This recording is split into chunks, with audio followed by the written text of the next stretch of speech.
रची जा रही है धर्मांतरण की बड़ी साजिश। बुंदेलखंड में बच्चों को शिकार बनाया जा रहा है धर्मांतरण के लाने।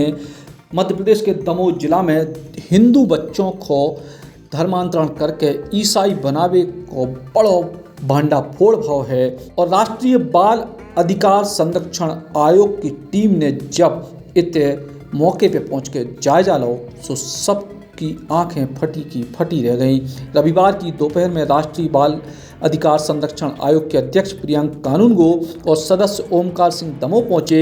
उनने दमोह में ईसाई मिशनरी द्वारा संचालित छात्रावासों को जायजा लो, जिसमें सीधे तौर पे धर्मांतरण को मामला सामने आओ और ई के बाद बाल संरक्षण आयोग के अध्यक्ष द्वारा स्वयं देहात थाना पहुंच के 10 लोगों के खिलाफ मामला दर्ज कराया गया है। बाल संरक्षण आयोग की टीम बेतलेहम बाइबल परिसर में संचालित बालक और बालिका छात्रावास को जायजा लेने पहुंची, जिते उनने बच्चों से बातचीत करी तो धर्मांतरण की जानकारी सामने आई। ई के बाद टीम भड़ावरी गांव के पास संचालित छात्रावास पहुंची। इतने काफ़ी देर तक टीम को भीतर नहीं घुसन दो गो, इतने दिव्यांग बच्चन को रखे गो तो, लेकिन जब बातचीत और जांच शुरू भई सो कई तरीके की गड़बड़ी सामने आई और धर्मांतरण को मामला सीधे तौर पे दिखाई दो। ई के बाद बाल संरक्षण आयोग के अध्यक्ष ने मौके पर महिला और बाल विकास विभाग के अधिकारी को जम के फटकार लगाई, खुद थाना पहुंच के रिपोर्ट दर्ज कराई। 2 घंटा बाद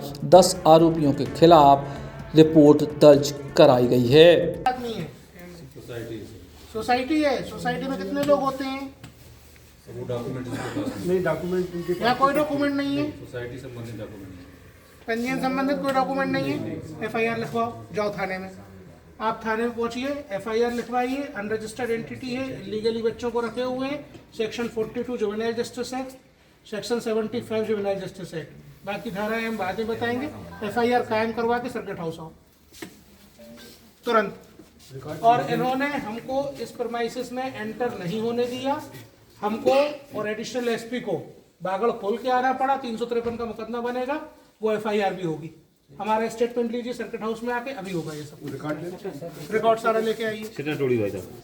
मिश्रा जी, नौकरी करनी है तो सबसे पहले जाके एफआईआर लिखवाओ, फिर आना।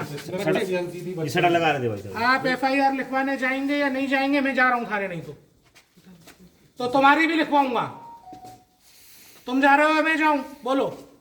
मुझे नहीं मालूम किस सेक्शन में क्या लिखा जाए इसमें। चलिए मैं आ रहा हूँ। चौकी कहाँ है आपकी? ये किस जुरिडिक्शन में लगती है? चलिए चलिए हम चल रहे हैं चौकी। हम जैसा कि आप लोगों को पूर्व में भी जानकारी है कि दमोह जिले में ईसाई मिशनरियों द्वारा धर्मांतरण और समाज सेवा की आड़ में कुछ असामाजिक गतिविधियां संचालित की जाती हैं, जिसकी शिकायत बार बार शासन प्रशासन को पहुंच रही थी। उसी के विषय में आज राष्ट्रीय बाल आयोग के अध्यक्ष यहां जांच के लिए आए हुए थे। उनके बाल संस्थान में जांच की, बहुत अधिक अनियमितताएं और गड़बड़ियां पाई गईं। तो हम लोगों को ऐसी जानकारी लगी कि वे इस बात को लेकर के पुलिस में एफआईआर कराने के लिए गए थे। शायद एफआईआर में कुछ समय लग रहा था, तो हम लोगों को जानकारी लगी तो हम लोग भी यहाँ पे विश्व हिंदू परिषद और बजरंग दल के सारे पदाधिकारी पहुँचे और ऐसी अभी जानकारी लगी है कि एफआईआर की कार्रवाई चल रही है। संभावना ऐसी है कि एफआईआर हो जाएगी ईसाई मिशनरियों के खिलाफ। भड़वारी गांव में स्थित क्रिश्चियन मिशनरी द्वारा संचालित बाल गृह के निरीक्षण के दौरान होते के स्टाफ ने मुख्य द्वार को तालों लगा दो और के बाद दरवाजों बंद कर दो। टीम बड़ी मुश्किल से भीतर जा पाई। इतने 91 बच्चा रथे हैं। मौके पे टीम को 45 बच्चा मिले, ज़्यादातर बच्चा हिंदू हैं। पूछताछ करने पर पता चले कि इतने बच्चों को क्रिश्चियन धार्मिक शिक्षा दी जा रही है और संस्थान के पंजीयन के भी कोनो दस्तावेज नहीं मिले हैं। उतई बाइबल सोसाइटी को निरीक्षण करने पर पता चले कि इतने एक बच्चा को पादरी बनने को प्रशिक्षण दिया जा रहा है। नाबालिग बच्चों को बहला फुसला के पढ़ाई से दूर करके धार्मिक गतिविधियों में उनको संलिप्त कराया जा रहा है। आज मैंने राज्य बाल अधिकार संरक्षण आयोग के सदस्य ओमकार सिंह जी के साथ दमोह के अनेक ऐसे संस्थानों का निरीक्षण किया जहां बच्चों को रखा गया है। हमको बाइबल सोसाइटी में एक ऐसा बच्चा मिला जिसको 17 वर्ष की उम्र में डिंडोरी ज़िले से लेके आया गया है। उस बच्चे को पादरी बनने की ट्रेनिंग दी जा रही है, उसको उसके कैरियर से विमुख किया गया है। उसको एक कृष्णा नाम के व्यक्ति ने यहाँ लाकर डिंडोरी से हेनरी नामक व्यक्ति को सौंपा था। प्रथम दृष्टया ये मामला चाइल्ड ट्रैफिकिंग का प्रतीत होता है। इसी प्रकार दूसरा मामला central India Christian services society का था, जो कि एक चिल्ड्रन होम चलाते थे। वो चिल्ड्रन होम पंजीकृत नहीं था। जब हम वहाँ पे निरीक्षण के लिए गए तो संस्था के लोगों ने ताला लगा दिया, हमको दरवाजे के अंदर नहीं आने दिया, हमारा रास्ता रोका गया, शासकीय काम में बाधा पहुंचाने का प्रयास किया गया, बच्चों को शटर के अंदर बंद कर दिया गया। हमारे सदस्य ओमकार सिंह जी बड़ी मुश्किल से पुलिस की सहायता से अंदर गए। हम बड़ी मुश्किल से पुलिस ने जब वहाँ फेंसिंग का एक टूटा हुआ हिस्सा था उसके माध्यम से हमको अंदर भेजा। जाकर हमने देखा 91 बच्चों के नाम दर्ज थे। कुल 46 बच्चे हमको वहाँ मिले।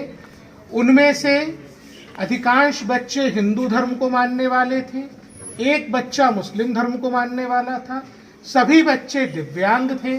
उन बच्चों को क्रिश्चियन रिलीजियस प्रैक्टिसेस सिखाई जा रही थी, जो कि संविधान के अनुच्छेद 28(3) और मध्य प्रदेश धर्म स्वातंत्र अधिनियम की धारा 3 और 5 का, साथ साथ किशोर न्याय अधिनियम की धारा 42 और 75 का उल्लंघन था। हम इसके बाद आधारशिला गए, वहाँ बाल भवन गए। वहाँ पे ये देखा कि जिन बच्चों को एडॉप्शन में सरकार द्वारा दे दिया गया था परिवारों में, उन बच्चों को भी इस संस्थान द्वारा वापस ले आया गया।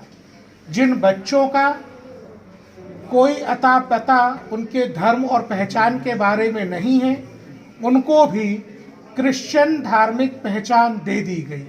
ये बच्चों की धार्मिक स्वतंत्रता के अधिकार का उल्लंघन है, यूनाइटेड नेशन के convention of rights of children का उल्लंघन है, भारत के संविधान का और मध्य प्रदेश धर्म स्वातंत्र अधिनियम का उल्लंघन है।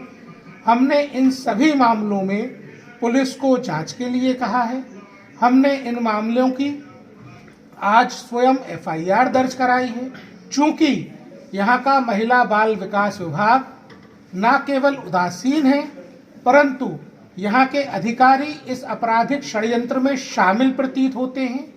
हमने साफ साफ कहा था कि ये जांचें गोपनीय हैं, ये निरीक्षण औचक हैं, लेकिन यहाँ की बाल कल्याण समिति की एक पदाधिकारी, यहाँ के बाल संरक्षण विभाग के अधिकारी उक्त बाल गृहों के अधिकारियों को, कर्मचारियों को सूचना प्रेषित करते हुए रंगे हाथों पकड़े गए। जैन जी, आपने दौरे की जानकारी दी थी, वहाँ नोटिस पहले से दिया था कि जांच करने? ये औचक निरीक्षण थे। विभाग को औचक निरीक्षण के बारे में बताया जाता है कि निरीक्षण औचक होंगे, पूर्व सूचना नहीं दी जानी। ये आयोग की कार्यप्रणाली का हिस्सा है। सूचना पीआरओ ने विज्ञप्ति जारी की। पीआरओ ने विज्ञप्ति जारी हमारे दमोह आने की थी। पीआरओ ने विज्ञप्ति जारी ये नहीं की थी कि हम किन संस्थानों का निरीक्षण करेंगे। और जब हमने उनको ये बोल दिया कि हम जितने निरीक्षण कर रहे हैं औचक कर रहे हैं, हमने तो उस अधिकारी का फोन लेकर के देखा है, उसका फोन बात करते हुए देखा है, उसका फोन हमने लेके पुलिस को दिया है और उसकी सीडीआर निकलवाने के लिए निर्देश दिए। आप मानते हैं कि सरकार मध्य प्रदेश की जो है वो मिली हुई है इन सारी चीजों? हम ये मानते हैं कि कुछ बाल संरक्षण विभाग के कर्मचारी और बाल कल्याण समिति के पदाधिकारी इस पूरे के पूरे नेक्सस में शामिल हैं। इसलिए आयोग ने स्वयं यहाँ उपस्थित होकर एफआईआर दर्ज कराई। सरकार का रवैया क्या है? हमको पुलिस का रवैया बेहद सहयोगात्मक मिला। पुलिस ने न केवल एफआईआर दर्ज की, बल्कि हमारी निरीक्षण के दौरान मदद भी की। जहां हमारा रास्ता रोका गया, वहां पुलिस ने रास्ता खुलवाया और हमें निरीक्षण करने के लिए सुलभता प्रदान की। रायसेन वाले मामले में क्या बोलेंगे भाई साहब? रायसेन के विषय में रायसेन का एक घटनाक्रम आया है। देखिए, एफआईआर दर्ज हुई, इस बात का हमको संतोष है। रायसेन का एक विषय आया है, रायसेन का मामला, उसमें क्या क्या करेंगे? एक मिनट, आपको रुकना पड़ा थाने में, हंगामा हुआ। मैं आपको बता रहा हूँ, पुलिस ने हमारे कहने पर तत्काल मुकदमा दर्ज करके हमको कॉपी दी। हम पुलिस की कार्रवाई से संतुष्ट हैं। ये रायसेन में एक धर्मांतरण का मामला सामने आया है, उसमें क्या कहेंगे? रायसेन में जिन बच्चों का धर्मांतरण किया गया है एक बाल गृह के संचालक द्वारा, उन बच्चों के पिता से आज हमारी दमोह में भेंट हुई। यहाँ की पुलिस उन बच्चे के पिता को ढूंढ कर लाई।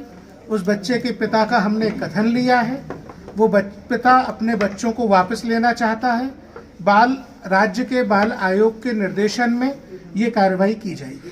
तो क्या संस्था में कार्रवाई नहीं हुई जिन्होंने मुस्लिम बनाया लड़कों को? डेफिनेटली वो रायसेन पुलिस उस पर FIR दर्ज करेगी। हमने निर्देश दे दिए। बच्चों को इस तरीके से शिकार बना के उनको धर्मांतरण करने को मामला बेहद चौंकावे वाला है और इस पर सख्त कार्रवाई की आवश्यकता है। दमोह से गगन सेन के संग ब्रिजेश गर्ग, बुंदेली बौछार गिलानी।